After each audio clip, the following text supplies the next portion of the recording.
As I mentioned in the last Railfanning video, ever since 2026 has started, I've been, anti-cursed, we'll say, to always catch everything I go out for, and even then, I keep getting lucky with more ridiculous nonsense showing up when it absolutely should not.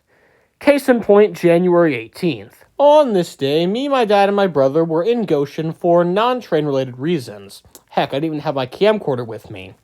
However, just before we were about to leave, we decided we needed to get lunch, so we stopped at Wendy's. A Wendy's that just so happened to be right next to the NS Chicago line, so I got to see a couple trains. It started with NS 337 with a nice SG40-3 duo. The trailing one is definitely having some sort of mechanical issue.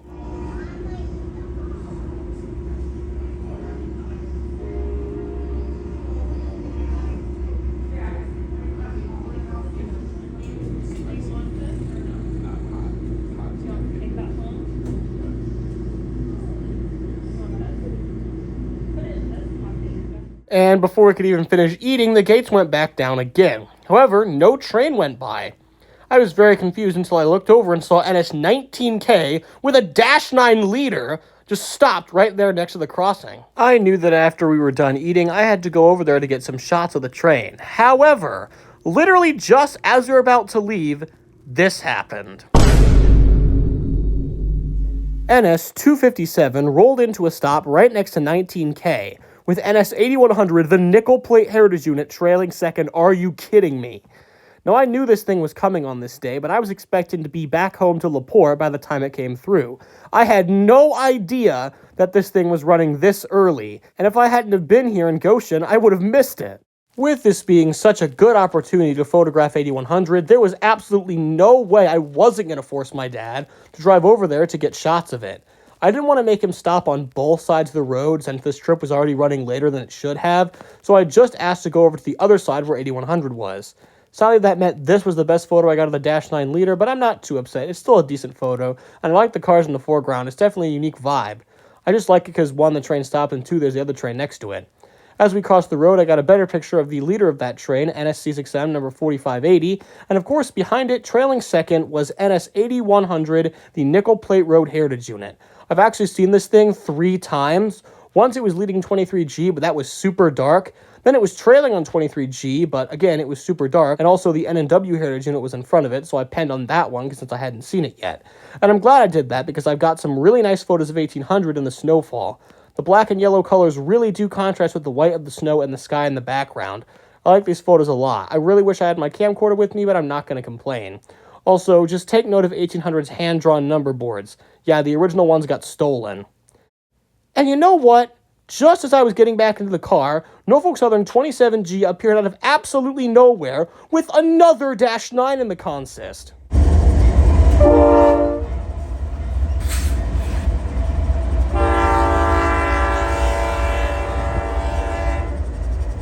And even as we were driving out, the insanity did not stop. Just as we were reaching Elkhart, we saw another stop Norfolk Southern train, this being a coal train 809, and trailing second was a partial whiteface -9.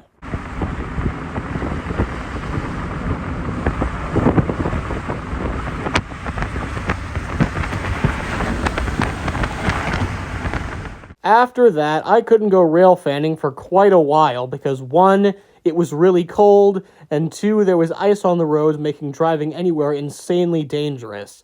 So I just camped in my house and played with model trains for like a week and a half while I waited for the weather to warm up. And on January 28th, it was decent. I mean, it was still freezing, but the roads weren't as bad. So I figured if I could find some excuse to go to Walkerton instead of the depot, I could just sit in the car right next to the tracks and I'd have something to catch. So as soon as I got home from school, I took a look at the Dulcler cam. I wasn't hoping for much, maybe like a Mac or an unrebuilt AC-44.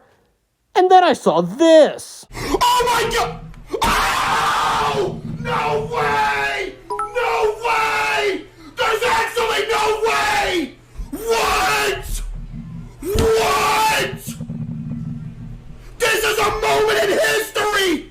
With a fake bonnet, an H1, and an H2 Gevo, this I-171 was way too good to pass up catching. Normally, this train only has 2 Bean Sniff Gevos, but this day, not only did it have all this insanity, not only was it a 6-engine power move, but it also had literally every single BNSF livery on it. This train was way too good of a catch to pass up. So of course, we headed down to Walkerton, and after a very boring hour-long wait with no trains, it finally showed up.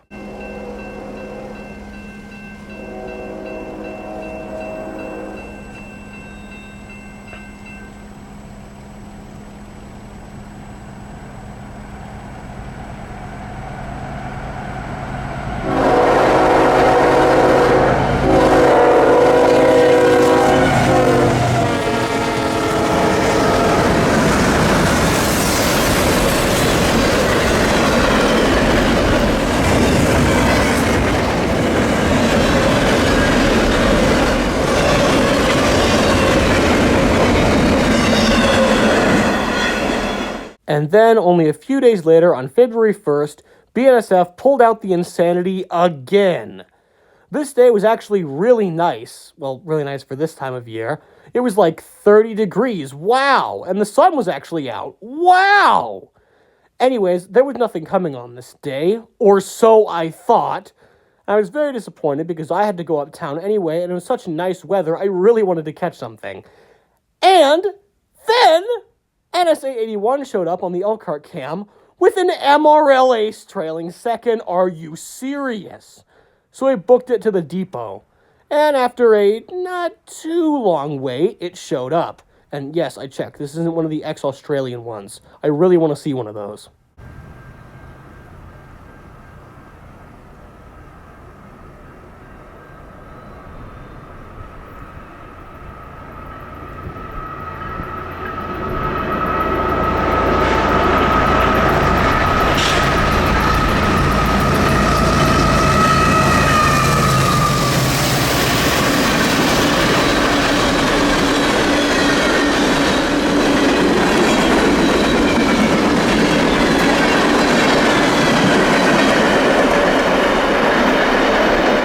I really didn't want this trip to be another one-train wonder like the last one, so when the signal turned orange, I decided to stay for whatever the next westbound was. It was 257 with C6M junk. Keep this in mind, this is only the second of 3 times we'll be seeing 257 in this video.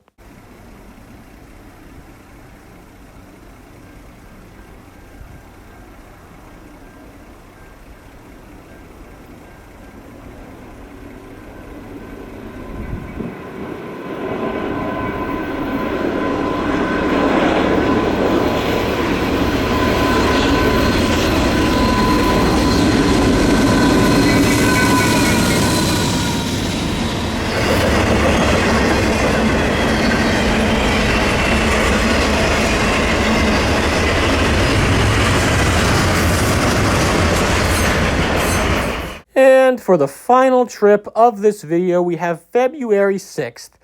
And holy moly, this was an interesting one. On this day, I've been tracking 257 again with 8104, the Lehigh Valley Heritage Unit, in the lead.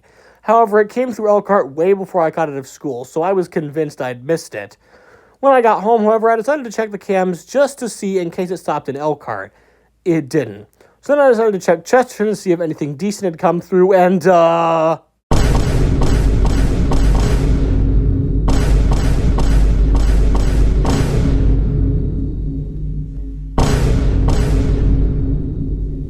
NS30Q on this day had 2 CP hump sets trailing second, along with a KCS ace. Even though it would have gone through Chesterton 20 minutes ago at the time I saw it, I thought that if we went up there super quickly, I might have a slight chance of actually catching it. So we did.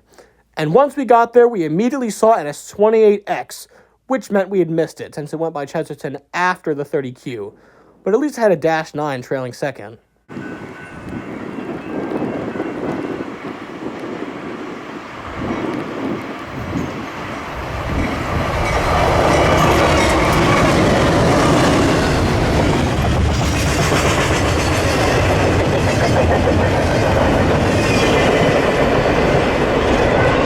After that, I was ready to give up and go home.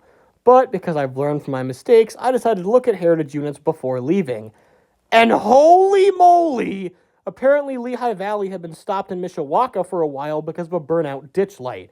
That report was 18 minutes ago at the time I saw it, and they said it was going fast through Mishawaka, which meant it was going to be at LaPorte in any second. So we rushed to the depot to get a better westbound shot, and after a short wait, there it was.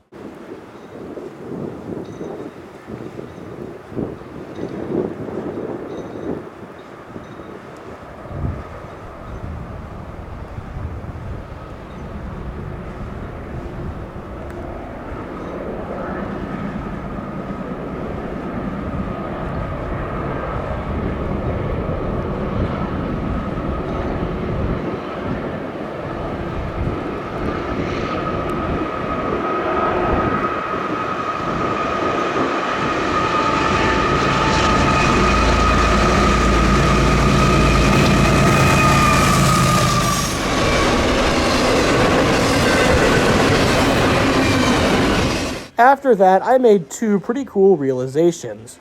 One, now that I've seen 8104, I've seen all 10 NSGVO Heritage units. Nice. And two, some of my longtime viewers might remember this video from back in September when I missed 8104 because it got blocked. Guess what train blocked it? Yep, it was 30Q. How funny is it that the first time I tried to see 8104, I messed it up because of 30Q, and this time I wouldn't have even been there if it wasn't for 30Q.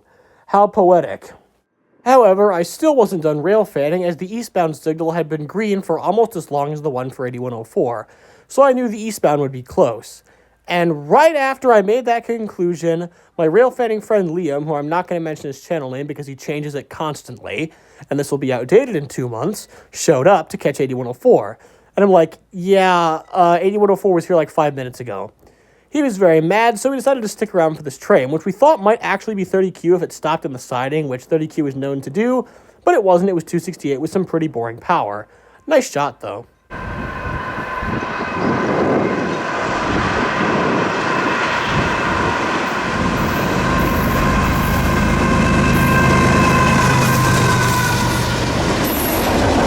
And with that, another rail fanning video comes to an end. I hope you enjoyed this video.